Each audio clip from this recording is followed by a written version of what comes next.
Breaking news, Gudivada అమర్కు ticket ఉందా లేదా? Emotional అయిన ఐటీ మంత్రి మహా చెవిన అక్కడక్కడ వినిపిస్తుందంటే మీరు కూడా టికెట్ పూర్తిగా ఇవ్వకపోతే వైఎస్ఆర్సీపీ కాంగ్రెస్ పార్టీలో చేస్తారు, జిందాబాద్ షర్మిల అంటారు అని. అదే సుబ్బారెడ్డి గారు మళ్ళీ అమర్కి డౌటే సీట్ ఇవ్వడం మీతో ఆ నోట ఈ నోట చెప్పలేదా? మంత్రి అయిన తర్వాత రకరకాల అలిగేషన్స్ పెద్దవాళ్ళను సీనియర్లను కనుక్కొని పోవట్లేదండి. ఆయన కేవలం బుగ్గ కాదికే పరిమితం అవుతున్నారని, ఆయనకి ఎప్పుడు నల్ల కళ్ళజోడు ఎప్పుడు తీయట్లేదని, ఎప్పుడు ఒక దర్పం ప్రదర్శించడానికి ప్రయత్నించారు అని, ఇవన్నీ ఎందుకు వస్తుంది? కానీ జనానికి ఏం గుర్తుంటే గుడివాడ అమర్నాథ్ అంటే ఒక ప్రెస్ మీట్ పెట్టి పవన్ కళ్యాణ్ తిట్టడానికి మాత్రమే ఆయనకు ఒక పొడిట్ గురి ఇచ్చారు, శాఖ ఇచ్చారు.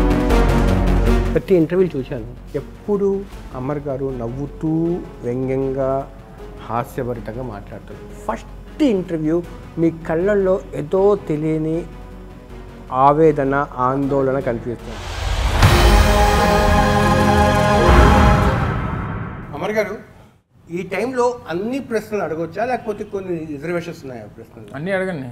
నా ఫస్ట్ ప్రశ్న, అవమానంగా లేదా మీకు టికెట్ ఇవ్వకుండా రిక్త హస్తాలు చూపించడం అధిష్టానం వైఎస్ఆర్సీపీ? లాస్ట్ 2 లిస్టులు ఏవైతే వచ్చాయో అవి ఇన్ఛార్జెస్ గడిచినటువంటి డిసెంబర్ మాసంలో 11వ తారీఖున రిలీజ్ చేసినటువంటి ఒక 11 మంది లిస్ట్ కానివ్వండి, లేదా మొన్న 2వ తారీఖున రిలీజ్ చేసినటువంటి 27 మంది కానీ, అది ఇన్ఛార్జెస్కి సంబంధించినటువంటి లిస్టు. బహుశా రేపే వారు క్యాండిడేట్స్గా ఉండేటువంటి అవకాశం కూడా 99% వారే క్యాండిడేట్స్గా ఉంటారు. అంటే ఒకప్పుడు మీకు విశాఖ జిల్లా, పాత ఉమ్మడి జిల్లాలో జగన్మోహన్ రెడ్డి గారికి అత్యంత కావాల్సిన వ్యక్తుల్లో మీరే ప్రథమ స్థానంలో ఉన్నారు. ఇప్పుడు వద్దు అని చెప్పి ఎందుకు అనుకున్నారు? ఎవరన్నారు? అనకాపల్లి సీట్ ఎందుకు ఇవ్వలేదు మీకు? ఇప్పటికీ కూడా జగన్మోహన్ రెడ్డి గారికి ఈ జిల్లాలో, అంటే నా అంతా నేను చెప్పుకుంటే అది అతిశయోక్తిలా ఉంటుంది. జిల్లాలో ఉన్నటువంటి నాయకులు ఎవరిని అడిగినా జిల్లాలో జగన్మోహన్ రెడ్డి గారికి అత్యంత సన్నిహితంగా ఉన్నటువంటి వ్యక్తి ఎవరనంటే అమరనే చెప్తారు. ఇప్పుడు అనకాపల్లిలో మీరు ఉంటే ఓడిపోతుంది పార్టీ అని చెప్పి జగన్మోహన్ రెడ్డి గారు ఎందుకు భావించారు? ప్రతి దగ్గర మార్చేటువంటి సీట్లకి ఉన్నటువంటి క్యాండిడేట్ వాళ్ళు ఓడిపోద్ది అనేటువంటిది ఒకటే రీజన్ ఉండదు. దానికి రకరకాల సామాజిక సమీకరణలు కానివ్వండి, రాజకీయ పరిణామాలు కానివ్వండి, సో ఈ రకరకాలైనటువంటి ఈక్వేషన్స్లో మనం దాన్ని పరిగణలో తీసుకోవాలి తప్ప అమర్ ఉంటే ఓడిపోతాడు కాబట్టే అక్కడ మారుస్తున్నాం అనేటువంటిది ఒకటే క్రైటీరియాగా మనం ఎలా తీసుకుంటాం? ఇప్పుడు మీ భరత్ ఉంటే గెలుస్తాడు, అమర్ ఉంటే ఓడిపోతాడు అని చెప్పి ఐపాక్ కూడా ఎందుకు భావించింది? భరత్ క్యాండిడేట్గా పెట్టినప్పుడు భరత్కు సంబంధించినటువంటి కుటుంబం కూడా రాజకీయ కుటుంబం నుంచి, అనకాపల్లి నుంచి ప్రాతినిధ్యం వహించినటువంటి కుటుంబం. అనకాపల్లి కసింకోట మండలం నేపథ్యంతో సమానం కాదు కదా.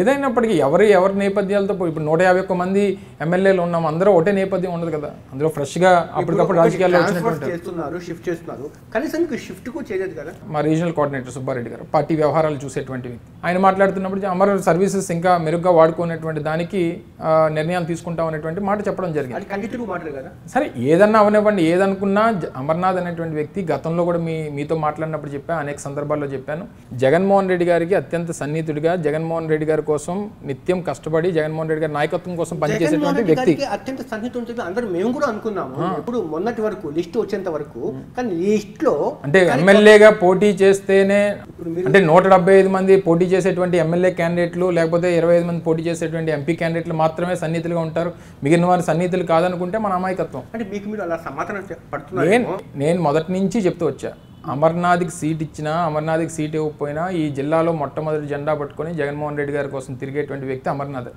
సో అందులోని ఏ రకమైనటువంటి డివియేషన్ లేదు. మీరు ఫ్యూచర్ ఏం చేస్తారు అన్న విషయంలో సెకండ్ పార్ట్ లో వస్తాను. ఫస్ట్ పార్ట్ లో మీ పర్ఫార్మెన్స్ ఎందుకు బాగలేదని చెప్పి పార్టీ భావించింది? ఇందాక కూడా చెప్పా, పర్ఫార్మెన్స్ మీదే మీరు ఎందుకు క్రైటీరియా కింద తీసుకుంటున్నారు అంటే వేరేది ఏ కారణాలు ఉంటాయి? డిఫరెంట్ అమర్ని ఇంకో దగ్గర రిక్వైర్మెంట్ ఉందని అనుకోవచ్చు, లేదా అమర్ని పార్టీ సర్వీస్ కి వాడుకోవాలని చెప్పని అనుకోవచ్చు. ఇన్ని క్రైటీరియాస్ ఉన్నాయి, ఇంకా ఎలక్షన్ నోటిఫికేషన్ కూడా రాలేదు కదా. 2 రకాలుగా వాదనలు వినిపిస్తాయి. మీకు చోడవరం కానీ పెందుర్తిలో కానీ అకామిడేట్ చేస్తారు అని చెప్పి ఒక రకమైన అభిప్రాయం ఉంది. ఇంకో రకమైన అభిప్రాయం ఏంటంటే ఎక్కడ కూడా మీకు సీట్ ఇవ్వకపోవచ్చు అనేది. ఈ 2 ఏది కరెక్ట్? జగన్మోహన్ రెడ్డి గారు నిర్ణయిస్తారు.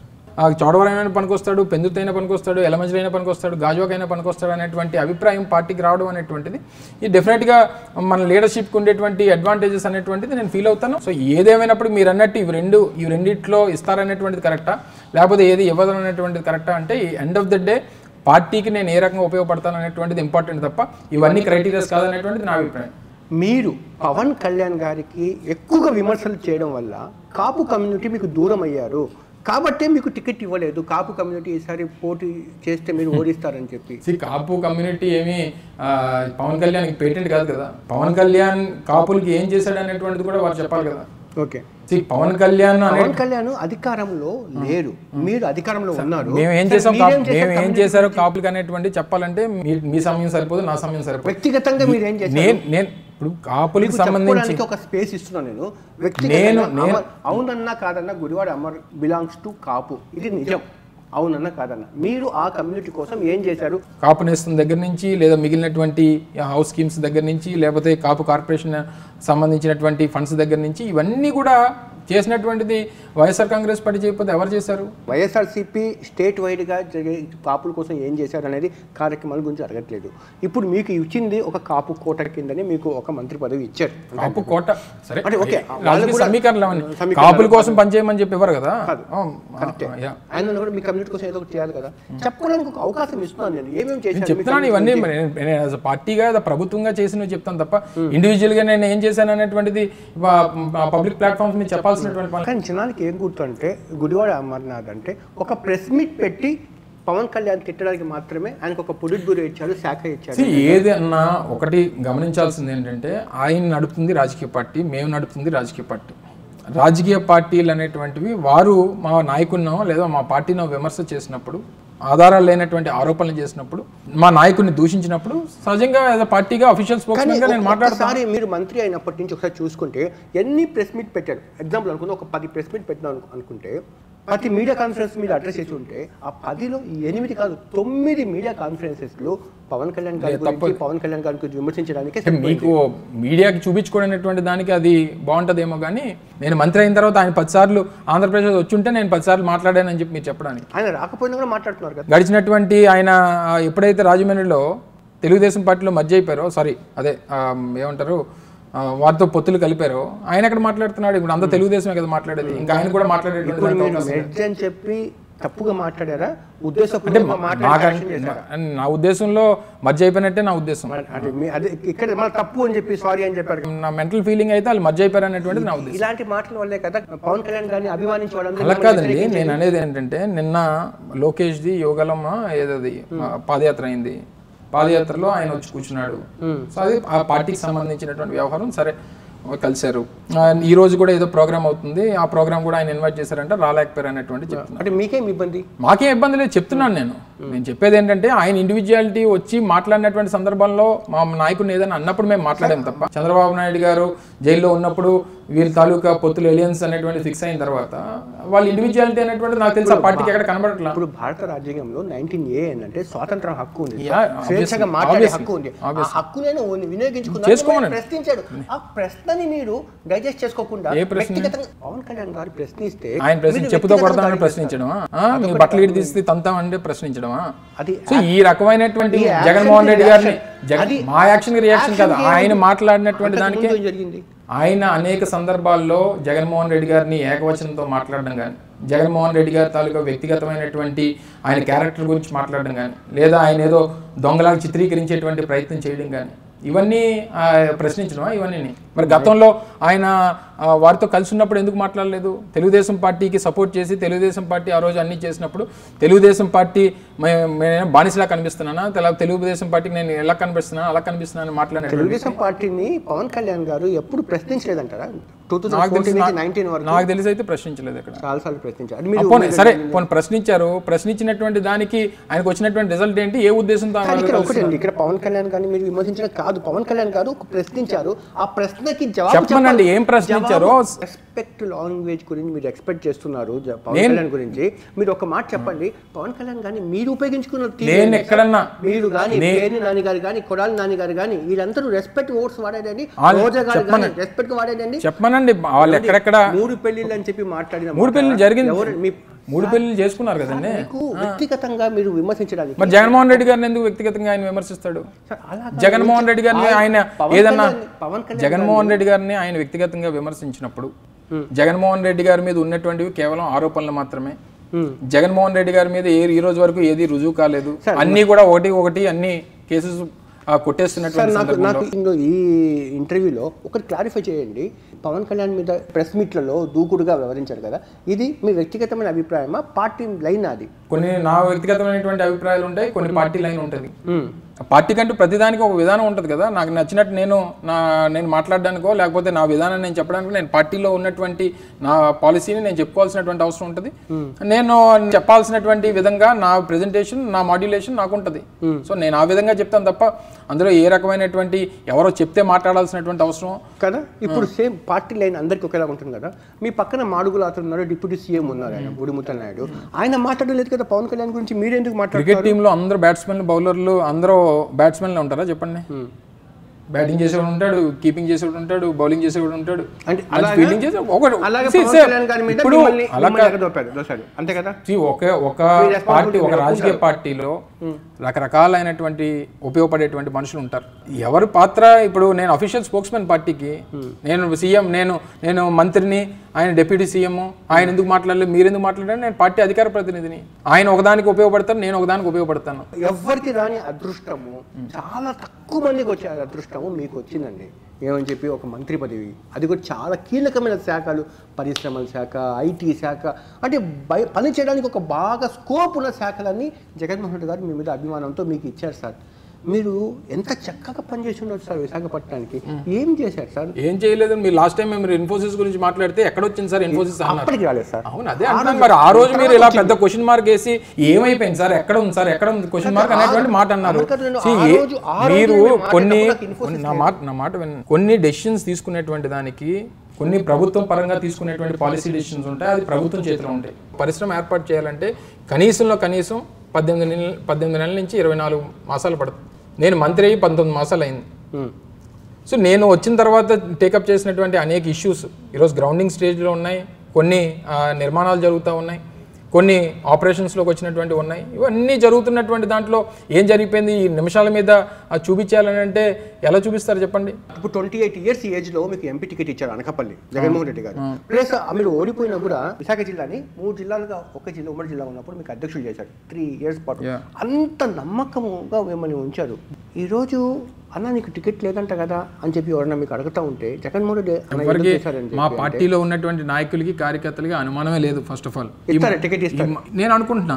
ఎక్కడ జగన్మోహన్ రెడ్డి గారు డిసైడ్ చేస్తారు, పార్టీ ప్రెసిడెంట్ డిసైడ్ చేస్తారు. చోడవరం ఇస్తే ధర్మశ్రీ మీరు ఒప్పుకోరు, పెందుర్తికి వెళ్తే అదీప్ రాజు ఒప్పుకోరు. ఎక్కడ ఒప్పుకునేటువంటి దానికి ఒప్పుకునేటువంటి దానికి గతంలో పూర్వం ఒక 20-25 సంవత్సరాల క్రితం ఉన్నటువంటి రాజకీయాల్లాగా ఇప్పుడు ఉన్నటువంటి రాజకీయాలు లేవు. ఇప్పుడు ఒకటి గ్రహించాల్సినటువంటిది, ఇప్పుడున్నటువంటి కొత్తగా వస్తున్నటువంటి రాజకీయాల్లోకి వస్తున్నటువంటి వ్యక్తులు కానీ ఈ కుర్రాడు ఈ రకంగా చెప్తున్నాడు ఏంటనేటువంటి అభిప్రాయం మన ఇంటర్వ్యూ ద్వారా బయటకు వెళ్ళేటువంటి వారు చూస్తున్నటువంటి గారు కానీ నేను చెప్పేటువంటి లైన్, పార్టీ వల్ల మనం తప్ప మన వల్ల పార్టీ కాదు అనేటువంటి విషయాన్ని గ్రహించాలి ఎవరన్నా. ఇప్పుడు అమర్నాథ్ ఉన్నా, లేకపోతే ధర్మశ్రీ ఉన్నా, లేకపోతే అదీప్ రాజు ఉన్నా, లేకపోతే ఇంకొకరు ఉన్నా, పార్టీ వల్లే మనం తప్ప మన వల్ల పార్టీ కాదు అనేటువంటిది మనం గ్రహించుకోవాల్సినటువంటి. ఏం చెప్పేది ఏంటంటే నాకు సీట్ ఇవ్వకపోతే నేను ఆ సీట్ ఓడిచ్చేస్తాను, ఈ సీట్ ఓడిచ్చేస్తాను అని మీరు ఏదైతే సహకరించారు మీరు అన్నారు కదా, మీరు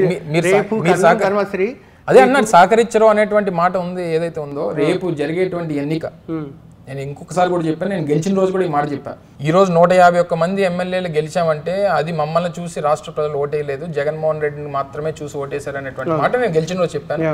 రేపు జరిగేటువంటి 2024 ఎన్నికలు జగన్మోహన్ రెడ్డి గారు వర్సెస్ చంద్రబాబు నాయుడు గారు మాత్రమే తప్ప కదా.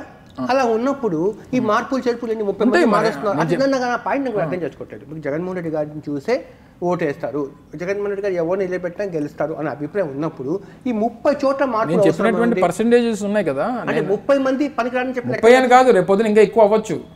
రేపు 30 కాదు, రేపు పొద్దున 50 అవ్వచ్చు, 60 అవ్వచ్చు, 70 అవ్వచ్చు. కానీ ఉన్నటువంటి దాంట్లో సమీకరణలు కూడా మనం చూసుకోవాలి కదా, రాజకీయ సమీకరణలు చూడాలి, సామాజిక సమీకరణలు చూడాలి, అక్కడ ఉన్నటువంటి పరిస్థితులు చూడాలి, ఆ క్యాండిడేట్ల తాలూకా స్ట్రెంగ్త్ చూడాలి. సో ఇవన్నీ కూడా మనం ఫాలో అవుతూ ఉన్నటువంటి క్రమంలో తీసుకునేటువంటి నిర్ణయాలు తప్ప కేవలం జగన్మోహన్ రెడ్డి గారు వర్సెస్ చంద్రబాబు నాయుడు గారు అనేటువంటి క్రమంలో మనం ఎలా పడితే అలా క్యాండిడేట్లు పెట్టొచ్చు అనేటువంటి దాన్ని కూడా మనం ధైర్యం చేయం కదా. అంటే ఒకటి సార్, జిల్లా అధ్యక్షుడిగా ఉన్నప్పుడు అందరినీ 3 ఏళ్ల పాటు కలుపుకుని పోయిన సీనియర్లను అమరు మంత్రిగా ఉన్నప్పుడు ఆ మార్కులు మీకు పడలేదు ఎందుకని? ఆ రోజు ఉన్నటువంటిది పార్టీ అధ్యక్షుడిగా ఎవరికి పదవులు లేవు, ఎవరు అందరం కలిసికట్టుగా పనిచేయాల్సినటువంటి పరిస్థితి వచ్చింది. ఆ రోజు కలిసి ఉండాల్సినటువంటి పరిస్థితి వచ్చింది. స్పెషల్ రైల్వే జోన్ సంబంధించి మీరు నిరాహార దీక్ష కూర్చున్నారు, ఆమరణ నిరాహార దీక్ష కూర్చున్నారు కదా. అంటే రకరకాల ఫైట్ చేశారు, అప్పులు పాలయ్యారు, నష్టపోయారు, చాలా ఆస్తులు అమ్ముకున్నారు. అంటే వ్యక్తిగతంగా నాకు మీరు తెలుసు కాబట్టి ఎంతగా రాజకీయాల్లోకి వచ్చి చేస్తారో తెలుస్తుంది. కానీ అదే మంత్రి అయిన తర్వాత రకరకాల అలిగేషన్స్ మీ మీద, పెద్దవాళ్ళను సీనియర్లను కలుపుకొని పోవట్లేదని చెప్పి, ఆయన కేవలం బుగ్గకారికే పరిమితం అవుతున్నారని, ఆయనకి ఎప్పుడు నల్ల కళ్ళజోడు ఎప్పుడు తీయట్లేదని, ఎప్పుడు ఒక దర్పం ప్రదర్శించడానికి ప్రయత్నించారు అని, ఇవన్నీ ఎందుకు? లాస్ట్ టైం కూడా మీరు ఈ ప్రశ్న అడిగినట్టు, అంటే లాస్ట్ టైం మనం కలిసినప్పుడు చెప్పాను, జనరల్గా పదవి వచ్చిన తర్వాత మనలో కన్నా చూసేటువంటి వ్యక్తుల్లో ఎక్కువ మార్పు వస్తుంది. అమ్మ మంత్రి గారు కదా, మనం వెళ్ళి మాట్లాడవచ్చలేదు, మనం వెళ్ళి కలవచ్చలేదు, గతంలో లాగా మనం పిలవచ్చలేదు అనేటువంటి అభిప్రాయం సహజంగా హ్యూమన్ సైకాలజీ. మంత్రిగా ఉన్నటువంటి దానికన్నా పార్టీ అధ్యక్షుడిగా ఉన్నటువంటి హ్యాపీనెస్ లేదా అప్పుడు ఉన్నటువంటి పరిస్థితులు చాలా మార్పు ఉన్నాయి. నాకు జిల్లా పార్టీ అధ్యక్షుడిగా ఉన్నప్పుడు వచ్చినటువంటి సాటిస్ఫాక్షన్ అది వేరే లెవెల్ అనేటువంటి విషయాన్ని కూడా ఆ రోజు చెప్పడం జరిగింది. దేనికనంటే మనం చూసేటువంటి వారు లేదా మనతో కనెక్ట్ అయ్యేటువంటి వారిలో సహజంగా మార్పు అనేటువంటిది ఎందుకు ఆ పదవి వల్ల వచ్చింది అనేటువంటి నాకు తెలియదు. అందులో ఏది శాశ్వతం కాదు. అనకాపల్లి సభలో ఒక రకంగా చెప్పాలంటే వీడ్కోలు సభ అని పరిచయ సభ, మీరు వీడ్కోలు పలకడం కాదు కానీ పరిచయ సభ, వీడ్కోలు సభ అనే దానికన్నా పరిచయ సభలో మీరు ఎందుకు ఎమోషన్ అయ్యారు? రాజకీయ పార్టీ అనగానే అదేమి ఒక వ్యాపార సంస్థ కాదు. పొలిటికల్ పార్టీ అనేటువంటిది it's like a family. So నాకు 2014 నేను ఎంపీగా పోటీ చేసిన దగ్గర నుంచి ఈ రోజు వరకు వారితో ఉన్నటువంటి అటాచ్మెంట్ కానివ్వండి, లేదా నేను శాసనసభ్యుడికి కాకముందు మరింత ఎక్కువగా మా పార్టీ యాక్టివిటీస్లో కానీ లేదా వాళ్ళతో తిరిగేటువంటి క్రమం కానీ లేకపోతే ఇంకోటి కానీ వారితో ఉన్నటువంటి హ్యూమన్ టచ్ అనేటువంటిది ఉన్నప్పుడే మనం దేనికైనా సక్సెస్ అవుతాం. సో ఆ దీంట్లో వచ్చేటటువంటి దాంట్లో ఆ భావోద్వేగమే తప్ప దాన్ని ఏ రకంగా రకరకాలుగా చిత్రీకరించేటువంటి సర్లే ఎవరి ఆనందం వాళ్ళది. నేను మంత్రి అయిన రోజు నేను భావోద్వేగానికి లోనయ్యాను. ప్రమాణ స్వీకారం చేసినప్పుడు జగన్మోహన్ రెడ్డి గారి కాళ్ళ మీద పడినప్పుడు కూడా భావోద్వేగానికి లోనయ్యాను. హ్యూమన్ ఎమోషన్స్ కలిగినటువంటి వ్యక్తి సహజంగా వ్యక్తపరిచేటువంటి దాంట్లో ఇదొక భావం అది. సో దాన్ని ఆ రకంగా తీసుకోవాలి తప్ప ఏదో ఉద్దేశంతో దాన్ని చిత్రీకరించేటటువంటి ప్రయత్నం చేయడం అనేటువంటిది ఇట్స్ అప్ టు దేర్. పార్టీకి 2 రకాల ఛాలెంజెస్ ఉన్నాయి. ఒక ఛాలెంజ్ పవన్ కళ్యాణ్ రూపంలో, ఇంకో ఛాలెంజ్ షర్మిల గారి రూపంలో. ఈ 2 ఫ్యాక్టర్స్లో ఏది మేజర్ అంటారు? 2 మేజర్ కాదు మాకు. షర్మిల గారు ఎఫెక్ట్ ఏముంటుందా? ఎందుకుంటుంది? సో దాన్ని ఆంధ్రప్రదేశ్ వరకు వచ్చేసరికి కాంగ్రెస్ పార్టీ అనేటువంటిది 100 కంటే ఓట్లు తక్కువ వచ్చినటువంటి రాజకీయ 1% పార్టీ 2019 వరకు. ఇప్పుడు షర్మిల అక్కడికి వెళ్ళిన తర్వాత ఏమండి మీరు, నేను అమర్ అంటే ఏదో 5 ఏళ్ల నుంచో 10 ఏళ్ల క్రితం రాజకీయాల్లో వచ్చిన వ్యక్తి కాదు, 30 ఏళ్ల రాజకీయ అనుభవం ఉన్న ఫ్యామిలీ మీది, మీ తాత మీ నాన్న అంత మంత్రులు, మీరు ఏం ఎఫెక్ట్ ఉండదంటారా? 100% ఒకసారి ఒక రాజకీయ పార్టీ చేసినటువంటి అన్యాయం రాష్ట్రానికి, ఇదేదో ఇండివిజువల్ కాదు, ఒక ప్రాంతానికో లేదా ఒక వ్యక్తికో లేకపోతే ఇంకొకరికో చేసినటువంటి పరిస్థితుల్లో పడినటువంటి ఎఫెక్ట్ కాదు. ఈ రాష్ట్రంలో ఉన్నటువంటి 5 కోట్ల మంది ప్రజల తాలూకా సెంటిమెంట్ని టోటల్గా విచ్ఛిన్నం చేసినటువంటి రాజకీయ పార్టీని కాదండి. కూడా చెప్పానండి, ఇందాక కూడా అదే చెప్తున్నాను. నేను ఇందాక నుంచి చెప్తుంది ఏంటి, మనిషి వ్యక్తుల వల్ల పార్టీ కాదు. 2019లో వ్యక్తుల వల్ల పార్టీ గెలవడానికి షర్మిల కారణం కాదంటారా? అందరితో పాటు వారు ఏం మాట్లాడతారు సార్? జగన్మోహన్ రెడ్డి గారు ఒప్పుకుంటాం సార్. జగన్మోహన్ రెడ్డి గారు జైల్లో ఉన్నప్పుడు షర్మిల గారి ఎఫెక్ట్ నేను కాదంటే, షర్మిలమ్మ అంటే మాకు అపారమైనటువంటి గౌరవం ఉంది కదా, రెస్పెక్ట్ ఉంది. రాజశేఖర రెడ్డి గారి బిడ్డగా మాకు గౌరవం ఉంది. ఇప్పుడు ఆమె పొలిటికల్ అపోనెంట్ అయిపోతే అది ఎఫెక్ట్ మీకు పడదంటారా? ఎందుకు పడుతుంది అని అంటున్నా. పార్టీని చూస్తారండి, వ్యక్తులను చూడరు. నేను అదే చెప్తున్నాను మీకు. పార్టీ నాయకత్వాన్ని చూసి పార్టీని నడిపించేటువంటి నాయకుడు. వైఎస్ఆర్సీపీ పార్టీ పెట్టేంత వరకు వైఎస్ఆర్సీ పార్టీని చూసి ఓటేస్తారు, జగన్మోహన్ రెడ్డి గారిని ఓటేస్తారు సార్. సార్ వ్యక్తికి అంతే సమస్య. జగన్మోహన్ రెడ్డి గారు కదా, వైఎస్ఆర్ పార్టీ అంటే జగన్మోహన్ రెడ్డి గారు ఉన్నప్పుడు కాంగ్రెస్ పార్టీ అంటే షర్మిలమ్మ కాదు, కాంగ్రెస్ పార్టీ అంటే రాహుల్ గాంధీ, కాంగ్రెస్ పార్టీ అంటే సోనియా గాంధీ, కాంగ్రెస్ పార్టీ అంటే మల్లికార్జున్ ఖర్గే, వీళ్ళు కాంగ్రెస్ పార్టీ అంటే షర్మిలమ్మ అలాగా అండర్ ఎస్టిమేట్ చేయబట్టే తెలంగాణలో మళ్ళీ కాంగ్రెస్ వచ్చింది. తెలంగాణకు కాంగ్రెస్ వర్సెస్ టీఆర్ఎస్ అండి అక్కడ. సో అదే పురంధేశ్వరి బీజేపీలో ఉంది, అదే బాలకృష్ణ తెలుగుదేశంలో ఉన్నారు. మరి వాళ్ళ గురించి ఎందుకు అసలు ఇప్పుడు డిస్కషన్ లేదు నాకు తెలియగలుగుతాను. ఈ జిల్లాలో కొంటల రామకృష్ణ గారు పేరు వినిపిస్తూ ఉంది. ఇంకా చాలా మంది సీట్లు రానివాళ్ళు, అంటే ఇప్పుడు గాజువాక ఎమ్మెల్యే తిప్పల నాగిరెడ్డి గారి పేరు వినిపిస్తూ ఉంది, ఊహాగానాలు. ఇదంతా కాంగ్రెస్ వెళ్తాది అంటారు.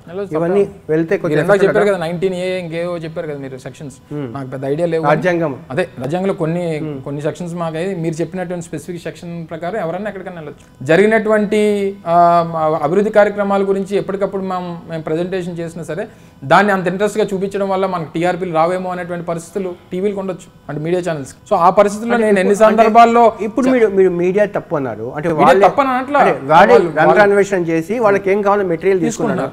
సరే, నాకు ప్రశ్న జవాబు చెప్పండి. గుడ్డు కదా చెప్పమని చెప్పింది మీడియా వల్ల మీకు? అది ఒక ఎవల్యూషన్ గురించి చెప్పాను లాస్ట్ టైం కూడా మీరు చెప్పారు, నేను అది ఎవల్యూషన్ గురించి చెప్పాను. విత్తనం వేస్తాము, విత్తనం వేసినటువంటిది మొక్క చెట్టు అవుద్ది అనేటువంటిది ఒక ఎవల్యూషన్ కదా. సో దాని గురించి చెప్పినటువంటి దాంట్లో ప్రాబ్లీ మొన్న రేవంత్ రెడ్డి గారు ఏదో ఒక సందర్భంలో ముఖ్యమంత్రి అంటే గుంప మేస్త్రి ఉద్యమే కదా అనేటువంటి మాట అన్నారు.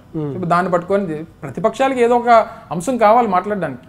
సో దాన్ని ఒక ఎవల్యూషన్ లో చూసినటువంటి వాడికి అర్థం అవుద్ది. కానీ ఒకటి, ఆ గుడ్డు స్టోరీ మీకు ఇబ్బంది కలిగించలేదు ఎక్కడ? ఆబ్వియస్ గా ప్రతిపక్షాలు మనల్ని విమర్శించడానికి ఉపయోగపడేటువంటి అస్త్రం అయింది తప్ప నాకు వ్యక్తిగతంగా అది ఏమి నష్టం కలిగిస్తుంది అనేటువంటిది నా అభిప్రాయం. వ్యక్తిగతంగా లేదో వాళ్ళు విమర్శించడానికో లేకపోతే ఇంకోటో లేదా మన మీద ట్రోల్ చేయడానికో లేదా మీమ్స్ చేయడానికో ఉపయోగపడింది తప్ప వాళ్ళు సాధించింది ఏంటనేటువంటిది వాళ్ళు తెలుసుకోవాలి అంతే. కేసీఆర్ మంచిగానే పని చేశారు కదా, మంచిగానే డెవలప్మెంట్ చేశారు కదా, అయినా ఓడిపోయారు. ఎందుకంటారు రీజన్? దానికి ఆ కారణాలు ఆంధ్రప్రదేశ్ విశ్లేషించడానికి ఏమాత్రం సరిపోవా? వచ్చినటువంటి ఫలితాలు చూస్తే హైదరాబాద్ సిటీ అంటే దే హావ్ స్కోర్డ్. అక్కడ ఉన్నటువంటి ఇన్ఫ్రాస్ట్రక్చర్ డెవలప్మెంట్ అనేటువంటిది విజువల్గా కనిపించింది. సో అక్కడ ఉన్నటువంటి వారు టీఆర్ఎస్ కోటేసినటువంటి సందర్భాలు కూడా మనం చూసాం. మిగిలినటువంటి జిల్లాలకు వచ్చేసరికి అంటే గ్రామీణ ప్రాంతాలు కానీ, గిరిజన ప్రాంతాలు కానీ, లేకపోతే సెమీ అర్బన్ ఏరియాస్ కానీ అన్నీ కూడా కాంగ్రెస్ స్కోర్ చేసింది. సో అక్కడ ఏంటి ల్యాప్స్ అయింది అనేటువంటిది వారు చూసుకోవాల్సినటువంటి అవసరం. ఈ రోజు మనం అంతేనా సిమిలారిటీ ఇంకా వేరేది ఎక్కడ? నాకైతే అదే కనిపించింది. వైసీపీలో టికెట్లు రాని లీడర్స్కు, స్ట్రాంగ్ లీడర్స్కు కాంగ్రెస్ పార్టీ కచ్చిపేస్తూ ఉంది. అంటే మా చెవిన అక్కడక్కడ వినిపిస్తుందంటే మీరు కూడా టికెట్ పూర్తిగా ఇవ్వకపోతే వైఎస్ఆర్సీపీ కాంగ్రెస్ పార్టీలో చేస్తారు, జిందాబాద్ షర్మిల అంటారు అని. ఎందుకు కామెడీ, ఎందుకు మనం సీరియస్గా చెప్తున్నాను, అది కరెక్టా కాదా? లేదు, తప్పు. అంటే అసలు మీరు ఎక్కడన్నా నోట్ చేసుకోవచ్చు. నేను చెప్పాను ఇప్పుడు కదా, ఇందాక కూడా మీతో మాట్లాడినప్పుడు చెప్పాను, అమర్కి టికెట్ ఇచ్చినా టికెట్ ఇవ్వకపోయినా ఈ జిల్లాలో ఫస్ట్ వైఎస్ఆర్ కాంగ్రెస్ పార్టీ జెండా పట్టుకొని తిరిగేది అమర్ మాత్రమే. అమర్ జగన్మోహన్ రెడ్డి గారికి అత్యంత సన్నిహితుడు. అది 1 మంత్ కాదు, ఇప్పటికీ కూడా మీరు రాసి పెట్టుకోండి. ఇవన్నీ ఎందుకండి, జగన్మోహన్ రెడ్డి గారికి అమర్ తమ్ముడు అనేటువంటిది సుబ్బారెడ్డి గారు చెప్పారు. సో అంతకంటే పోస్ట్ అది పర్మనెంట్ కదా నాకు పోస్టు.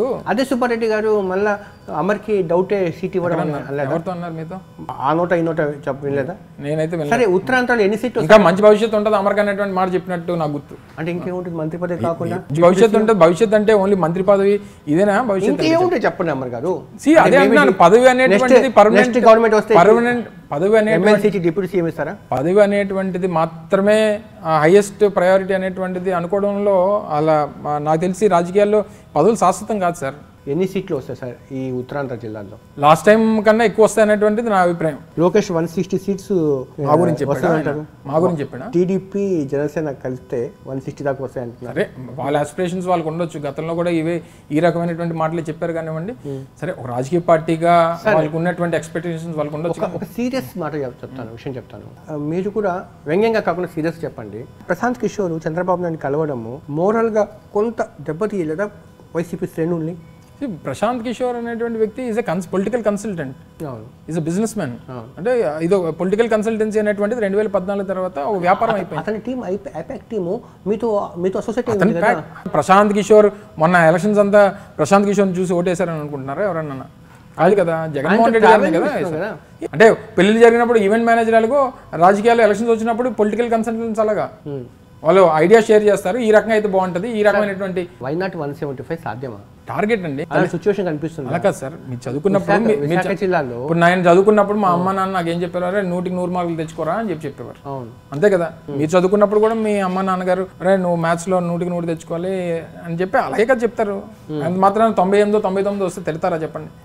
టార్గెట్ అనేటువంటిది నాయకుడు ఒక టార్గెట్, ఒక ట్రెండ్ ఫిక్స్ చేయాలనేటువంటిది మనం కూడా ఎందుకు అనుకుంటున్నాం, మనం ప్రజలకు చెప్పినటువంటివి అన్ని చేసాం కాబట్టి 100కి 99% అమలు చేసామనేటువంటి ఉద్దేశంతో చెప్తున్నాను. ప్రతి ఇంటర్వ్యూ చూశాను, ఎప్పుడు అమర్ గారు నవ్వుతూ వ్యంగ్యంగా హాస్యభరితంగా మాట్లాడతారు. ఫస్ట్ ఇంటర్వ్యూ మీ కళ్ళల్లో ఏదో తెలియని ఆవేదన, ఆందోళన కనిపిస్తుంది.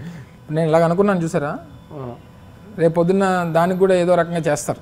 నేను చేస్తాను అంటే మీరు కాదు తీసుకునేవాడు, ఫ్రెండ్స్ ఇప్పుడు జనరల్గా ఏమవుద్ది మీకు, మొన్న అనకాపల్లిలో ఒక ఎమోషనల్ ఇది జరిగింది. టీవీస్ అన్నీ భావోద్వేగానికి గురైనటువంటి మంత్రి అనేటువంటిది క్యారీ చేశారు. అది మీకు సోషల్ మీడియాలోకి వచ్చేసరికి డిఫరెంట్గా ఈరోజు మాకు యాంటీగా ఉండేటువంటి రాజకీయ టీవీ ఛానల్స్, TV5 కానివ్వండి, ABN కానివ్వండి, సోషల్ మీడియాలో ఉన్నటువంటి కొంతమంది వ్యక్తులు కానివ్వండి, వీళ్ళకి నా మీద ఎంత ప్రేమ పొడుచుకొచ్చిందో చూసాం, నా మీద ఎంత జాలి పడ్డారో. ఏం చెప్పారు అంటే TV5 సాంబశివరావు చూస్తే అమ్మ అమర్నాథ్ ఎంత కష్టపడ్డాడు, ఎంత పోరాటం చేశాడు, అమర్నాథ్కి వాళ్ళకి ఎందుకు ముందు ముసలి పండుగ వాళ్ళందరికీ వాళ్ళకి. నేను మా ఇంటి దగ్గర ఇన్ఫోసిస్ ఉంటుంది, చూశాను, చాలా బ్యూటిఫుల్గా ఉంది. మీతో ఫస్ట్ ఇంటర్వ్యూ చూసినప్పుడు ఎత్తరిగా చెప్తున్నాను, నాకు అప్పుడు దాకా ఫిజికల్గా చూడలేదు, మా ఇంటి పక్కనే ఉంది, చూశాను, చాలా బ్యూటిఫుల్గా కనిపించింది అంత అని చెప్పి. ఆ తరహా హర్నియాలు కనిపిస్తాయా ఐటీ? డెఫినెట్గా. ఇప్పుడు అందుకనే విప్రో చెప్పాను మీకు ఇందాక, Wipro we're in talks with Wipro, we're in talks with TCS, IBMతో దీంట్లో ఉన్నాం. ట్రినిటీ హెల్త్ అనేటువంటి company one of the biggest insurance company in USA. So వాళ్ళు 5,000 మందితో రేపు వైజాగ్లో they are setting up DC. So ఇవన్నీ జరుగుతున్నాయి, ఇవన్నీ చేస్తున్నారు, బాగానే ఉంది, కానీ అది మీలాంటి వాళ్ళు చూపించాలి కదా. ఇప్పుడు మీరు అడిగారు కాబట్టి మనం సీరియస్గా అయింది కాబట్టి ఈ ఓవరాల్ రాష్ట్రంలో జరుగుతున్నటువంటి డెవలప్మెంట్ అనేటువంటిది కొంత బయటకు వెళ్తుంది. అనేక వేదికల మీద మాట్లాడినప్పుడు ప్రొజెక్ట్ చేసేటువంటి, ఇప్పుడు మేము ఒక టీవీనో ఒక ఛానల్లో చూపిస్తే సరిపోదు కదా. ఒక పెద్ద సంస్థ ఒక ఇంటర్వ్యూ వాళ్ళతో మీటింగ్ అయినప్పుడు వాళ్ళు చెప్పింది ఏంటంటే, పేపర్లో చూసాం, ఒక న్యూస్ పేపర్లో విశాఖపట్నం ఫ్లడ్స్ వస్తే మొత్తం మునిగిపోతుందంట కదా, సో అక్కడ మేము మా ప్రపోజల్ని విత్డ్రా చేసుకున్నాం అని చెప్పారు. విశాఖపట్నంలో ఫ్లడ్స్ వస్తే నగరం మునిగిపోవడం ఎక్కడ మేము చూడలేదు. హైదరాబాద్లో జరుగుతుంటుంది సార్ అలాగా.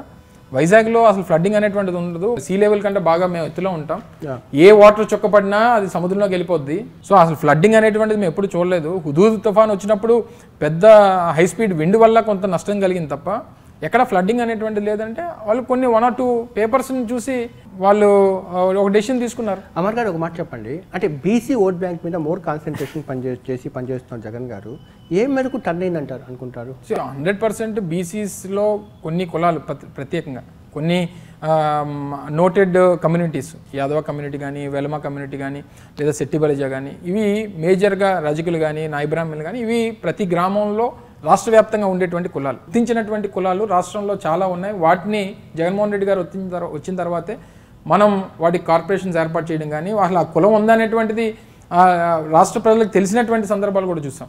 కాపులు మీద కాన్సన్ట్రేషన్ టీడీపీ పనిచేస్తుంది కాబట్టి జనసేన అని చెప్పి, కాబట్టి ప్యారలల్గా బీసీని అలాగా డెవలప్ చేసి ప్రయత్నం చేస్తున్నారు. ఒకటి, ఏ కులం ఏ ఒక్కరి సొత్తు కాదు, అది మనం గ్రహించాల్సినటువంటిది.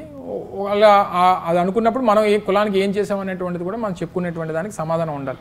ఈరోజు ఆ పరిస్థితి లేదు. మా కులం కూడా ఉదాహరణకి కాపు సామాజిక వర్గానికి సంబంధించినటువంటి దాంట్లో సరే, ఆయన ఒక రాజకీయ పార్టీని స్థాపించినప్పుడు, మొదట్లో చిరంజీవి గారు స్థాపించినప్పుడు మన కులపాడు ముఖ్యమంత్రి అవుతాడేమో అనేటువంటి ఉద్దేశంతో సామాజిక వర్గంలో కొంత పాలరైజేషన్ అనేటువంటిది వచ్చింది.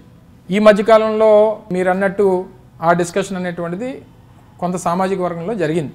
ఎప్పటి వరకు ఈయన జైలుకి వెళ్ళి ఆ ఎలియన్స్ అనేటువంటిది ప్రకటించక ముందు వరకు. ఈరోజు ప్రకటించిన తర్వాత నీకు అక్కడ స్కోప్ ఎక్కడ ఉంది? అసలు ఆ స్కోపే లేదు. మీకు జరిగినటువంటి ఇంటర్వ్యూలో క్లియర్ కట్గా చెప్పేశాడు, మా ముఖ్యమంత్రి అభ్యర్థి చంద్రబాబు నాయుడు గారు అని చెప్పేశాడు.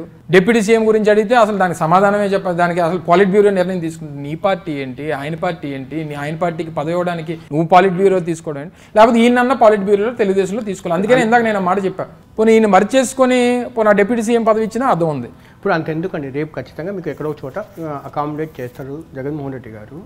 ఎందుకంటే అంటే మీరు ఆయనకి ఇష్టడు కాబట్టి బేసిక్గా. అలాంటప్పుడు కాపులు మీకు ఓటేస్తారా? అపోనెంట్గా జనసేన ఉంటే జనసేనకి ఓటేస్తారా? 100% అంటే చాలా చాలా వ్యాలిడ్ ప్రశ్న. 100% జవాబు చాలా జనాలు చూస్తుంటారు. నేను చెప్తున్నాను కదా, మీరు ఇదే ప్రశ్న ఎలియన్స్కు ముందు అడుగుంటే నా సమాధానం వేరు ఉండేది. కానీ ఎలియన్స్ అయిన తర్వాత ఈరోజు కాపు సామాజిక వర్గం అంతా కూడా, ఉదాహరణకి హరిరామ్ జోగి గారు ఏం లేఖ రాశారు, లేదా ఈరోజు కాపు సామాజిక వర్గంలో ఉన్నటువంటి పెద్దలు ఏం మాట్లాడుతున్నారు, వీటన్నిటికీ మించి అసలు జనసేనలో ఉన్నటువంటి పార్టీ నాయకులు కార్యకర్తలు ఏం మాట్లాడుకుంటున్నారు, మన భవిష్యత్తు ఏంటి? ఈరోజు పవన్ కళ్యాణ్ గారి సీటు కూడా రేపు చంద్రబాబు నాయుడు ఇవ్వాల్సినటువంటి పరిస్థితి వచ్చింది. కాపు సామాజిక వర్గానికి చెందినటువంటి వ్యక్తులు ఎవరైతే జనసేనలో ఉన్నారో ఈరోజు ఆ క్వశ్చన్ మార్క్ అదే ఉంది వాళ్ళకి. యాజ్ ఏ ఐటీ మినిస్టర్గా మీరు సక్సెస్ఫుల్ అయ్యారు అనుకుంటున్నారా? ఒకటి అమ్మ, నేను ఛార్జ్ తీసుకొని నేటికి 19 months కంప్లీట్ అవుతుంది. ఓకే. సో 19 months కంప్లీట్ అయ్యేటువంటి దాంట్లో నేను ఛార్జ్ తీసుకున్నటువంటి టైంకి థర్డ్ వేవ్ ఆఫ్ కోవిడ్ అనేటువంటిది అప్పుడే కంప్లీట్ అయ్యి నేను మంత్రిగా ఛార్జ్ తీసుకున్నాను.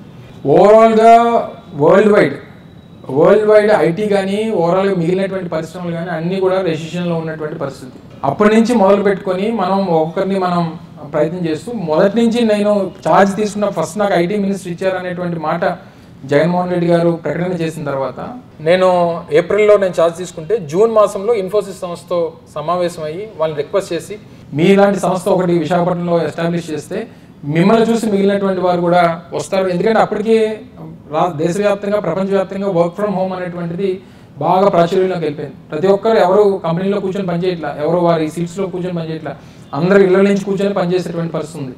చివరికి స్కూల్స్ కూడా మనం కోవిడ్ టైంలో డిజిటల్ క్లాసెస్ మనం చూసాం, ఆన్లైన్ క్లాసెస్. ఇవన్నీ వచ్చిన తర్వాత ఇన్ఫోసిస్ లాంటి సంస్థను తీసుకొని వచ్చాం, మన ముఖ్యమంత్రి గారితో ప్రారంభోత్సవం చేసాం. ఇప్పుడు IBM లాంటి సంస్థలు, TCS కానీ లేదా విప్రో కానీ ఇవన్నీ కూడా ఈరోజు రాష్ట్రానికి రావడానికి, HCL లాంటి సంస్థలు మరింత విస్తరించడానికి ఇవన్నీ జరుగుతూ ఉన్నాయి. 2014 నుంచి 19 వరకు ఐటీ ఎక్స్పోర్ట్స్ అనేటువంటివి ఆంధ్రప్రదేశ్ నుంచి 900 కోట్ల రూపాయలు జరిగితే, 2019 నుంచి ఈ రోజు వరకు ఐటీ ఎక్స్పోర్ట్స్ అనేటువంటివి 1900 కోట్ల రూపాయలు, అంటే 1000 కోట్లు ఎక్స్ట్రా జరిగింది. ఇదే ఉదాహరణ, అంతే కదా చూస్తాం. వేరే ఐటీ మినిస్టర్స్ లైక్ వేరే స్టేట్స్లో కంపేర్ చేస్తే మిమ్మల్ని మీరు ఎంత రేట్ చేసుకుంటారు అవుట్ ఆఫ్ 10? మనకు ఉన్నటువంటి స్కోప్, ఈరోజు కర్ణాటక తీసుకున్నా, తెలంగాణ తీసుకున్నా, లేదా చెన్నై తీసుకున్నా, ఇవన్నీ దేశంలో ప్రముఖ ఐటీ హబ్స్. ఇవన్నీ కూడా అక్కడ ఉండేటువంటి యాక్టివిటీ ఈరోజు మన రాష్ట్రంలో కూడా ఉండాలనుకోవడం ఏవో వండర్స్ జరిగిపోయి. నేను మీ పర్ఫార్మెన్స్ చెప్తున్నా, పర్ఫార్మెన్స్ అంటే అవుట్ ఆఫ్ 10 మార్క్స్ అడుగుతున్నా. నేను నా దానికి సంబంధించి ఈరోజు ఇక్కడ మనం ఏర్పాటు చేసుకునేటువంటి పరిశ్రమలు, సో వారికి ఉన్నటువంటి రిసోర్సెస్ వేరు, మనకు ఉన్నటువంటి రిసోర్సెస్ వేరు. నీకు రిసోర్సెస్ ఇక్కడ ఉన్నాయి కాబట్టి ఈరోజు సంవత్సరం మార్క్స్ పబ్లిక్ ఇవ్వాలి. నాకు నేను ఎందుకు తీసుకుంటాను? నువ్వు ఎగ్జామ్ రాస్తే మీ టీచర్ మీకు మార్కులు వేస్తుందా? లేకపోతే నువ్వు వేసుకుంటావు మార్కులు? నీ రిపోర్ట్ కార్డు నేను ఎగ్జామ్ ఎలా రాశాను, నేను బాగా రాశాను అనేటువంటి నా ఫీలింగ్. సో ప్రజలు మార్కులు వేస్తారు. కానీ ఇంటికి రాగానే పేరెంట్స్ అడుగుతారు కదా, మీరు ఎంత ఎక్స్పెక్ట్ చేస్తున్నారు, ఎంత వరకు రాయొచ్చు అని. అలా నేను ఆబ్వియస్లీ ఇప్పుడు ఉన్నటువంటి పరిస్థితుల్లో 10కి ఈజీగా 7 to 8 మార్క్స్ వేసుకుంటాను నేను. ఓకే, ఇప్పుడు నేను వేసుకునేదానికన్నా చూసేటువంటి ప్రజలు వేయాలి. సో వస్తున్నటువంటి 7 or 8 డౌట్ లేదు కదా, నా వరకు నేను అదే that's enough. Okay sir, me performance బట్టి మీకు సీట్ ఇవ్వలేదు అంటున్నారు, కరెక్టేనా? మళ్ళీ పప్పాకి బేటికి ఇద్దరికి ఒకటే సమాధానం చెప్పాల్సిన పరిస్థితి వచ్చింది. కానీ అంటే మీ పర్ఫార్మెన్స్ బాగుందని మీరు అనుకుంటున్నారా? 100%. మరి ఎందుకు సీట్ రాలేదు? నువ్వు ఇంకా చిన్నపిల్లలు, నీకు తెలియదు రాజకీయాలు. కానీ సీట్ అనేటువంటిది ఇచ్చేటువంటి దానికి ఇంకా సమయం ఉంది. ఇంకా 2 నెలలు నోటిఫికేషన్ రావడానికి ఇంకో 2 months కన్ఫర్మ్ గా వస్తుంది అనుకుంటున్నారా? జగన్మోహన్ రెడ్డి గారు నాకు నా అవసరం ఇంకో నియోజకవర్గంలో ఉందని కానీ లేదా ఇంకో పరిస్థితిలో ఉందని అనుకుంటే డెఫినెట్ గా జగన్మోహన్ రెడ్డి గారు ఇస్తారు. లేకపోతే పార్టీ జెండా పట్టుకొని తిరుగుతా. నా లైన్ అనేటువంటిది నాకుంది, నా పాలసీ నాకుంది. ఇందులో సీట్ ఇస్తేనే నేను సీట్ ఇచ్చే వరకు మీరు వెనకాల తిరుగుతూనే ఉంటారని చెప్తారా? సీట్ ఇవ్వకపోయినా వెనకాలే తిరుగుతా. సీట్ ఇవ్వకపోయినా ఈ జిల్లాలో రాష్ట్రంలో వైఎస్ఆర్ కాంగ్రెస్ పార్టీ జెండా పట్టుకొని మొదటి తిరిగేటువంటి వ్యక్తి అమర్నాథ్ మాత్రమే.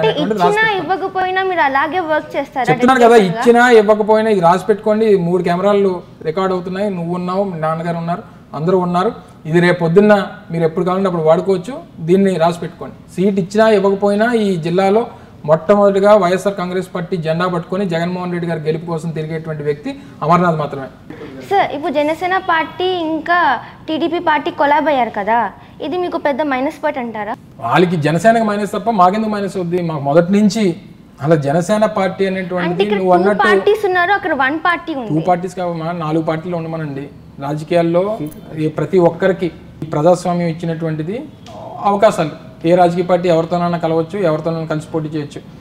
కానీ ఉండేది ఏంటంటే వాళ్ళు పొత్తుల కన్నా మర్జింగ్ చేసేసుకుంటే మంచిది అనేటువంటిది నా అభిప్రాయం. మర్జింగ్ చేసేసుకుంటే ఎలాగ ఇప్పుడు ఆయన పార్టీ ఉన్నా పార్టీ లేకపోయినా సీట్లు ఇచ్చేది చంద్రబాబు నాయుడు గారే, జనసేన సీట్లు ఇచ్చేది కూడా చంద్రబాబు నాయుడు గారు. మరి అలాంటి పరిస్థితి వచ్చినప్పుడు ఆయన పార్టీ నడపడం అనవసరం. ఆయన ఆ పార్టీలోకి వెళ్ళిపోయి ఆయన ఏ పాలిట్ బ్యూరో మెంబర్ తీసేసుకుంటే ఇంక ఓవరాల్ కలిసి అంటారా? ఈరోజు ఆయనతో పాటు నడిచి వచ్చారు. ఈరోజు వాళ్ళ పరిస్థితి ఏంటి? ఈరోజు జగన్మోహన్ రెడ్డి గారితో మేము కలిసి వచ్చినప్పుడు జగన్మోహన్ రెడ్డి గారు ఈ రాష్ట్రానికి నాయకుడు అవుతాడు, డెఫినెట్గా ప్రజలు మనల్ని పొందుతాడు అనేటువంటి నమ్మకంతో మేము అందరం రోడ్డు మీదకి వచ్చాం. ఈరోజు లక్షలాది మందిని వేలాది మంది నాయకులు తయారు చేశాడు. ఈరోజు ఎవరికి ఎక్కడ ఎమ్మెల్యే సీట్ ఇవ్వాలో కూడా ఆయన డిసైడ్ చేసేటువంటి పరిస్థితులు లేరు అనేటువంటిది నా అభిప్రాయం. అంటే పార్టీలో ఈక్వాలిటీ ఉండదని చెప్తారు. ఈక్వాలిటీ అని కాదు కానీ వాళ్ళకి ఈక్వాలిటీ ఉంటుందని మొన్న నాన్న ఆ పార్టీ జాతీయ జనరల్ సెక్రటరీ లోకేష్ని క్వశ్చన్ అడిగినప్పుడు ఆయన క్లియర్గా చెప్పాడు. ఈక్వాలిటీ అనేటువంటిది వచ్చినప్పుడు మేము ఆలోచించుకొని మేమును ఆయన ఆలోచించుకొని చెప్తాం సమాధానం అని చెప్పాలి తప్ప మా నాన్నే ముఖ్యమంత్రి అని చెప్పిన తర్వాత ఇంక ఈక్వాలిటీ ఏముంటుంది? పోనీ డిప్యూటీ సీఎం ఇస్తారా అని అంటే అది మేము వాళ్ళు కలిసి మాట్లాడుకొని నిర్ణయిస్తామని చెప్పి డిప్యూటీ సీఎం గురించి కూడా చెప్పలేదు. అంటే కనీసం ప్రపోజ్ చేయడానికి కూడా ఇష్టపడినటువంటి దాంట్లో ఇంకా నీకు ఈక్వాలిటీ ఎక్కడ ఉంది? అది ఇండివిజువాలిటీ తప్ప. కేవలం ఆ పార్టీకి మేమే తప్ప ఇంక మిగిలినటువంటి వారందరూ మా వెనకాల రావాలి తప్ప మాకు ఇంకెవరు. టీడీపీదే హై హ్యాండ్ ఉందని చెప్పారు. ఆబ్వియస్లీ రేపు పవన్ కళ్యాణ్ గారి సీటు కూడా చంద్రబాబు నాయుడు డిక్లేర్ చేస్తాడు, ఆయనే డిసైడ్ చేస్తాడనేటువంటిది నా వ్యక్తిగతమైనటువంటి అభిప్రాయం. ఓకే, థ్యాంక్ యూ అమ్మా. రైట్ అన్న. అక్షయ హాస్పిటల్ వాళ్ళతో కొలాబ్ అయ్యాము. వాళ్ళే మనకు కో స్పాన్సరు. ఈ మెడికల్ కిట్ ఇది, దాంట్లో బీపీ మిషను, డయాబెటిక్ మిషను, కొన్ని మెడిసిన్స్ ఇవన్నీ ఇస్తారు. దీంతోపాటు ఏంటంటే ఈ స్టోరీ టెలికాస్ట్ అయిన తర్వాత 1 వీక్ లోపల ఎవరికైనా మెడికల్ ప్రాబ్లమ్స్ వస్తే ఇక్కడ కింద ఒక మెయిల్ ఐడి ఉంటుంది. ఆ మెయిల్ ఐడికి మీరు రాస్తే ఒక 50,000 రూపీస్ విలువైన ట్రీట్మెంట్, ఫ్రీ ట్రీట్మెంట్ అక్షయ హాస్పిటల్ రైల్వే న్యూ కాలనీ విశాఖపట్నంలో అందించడం జరిగింది.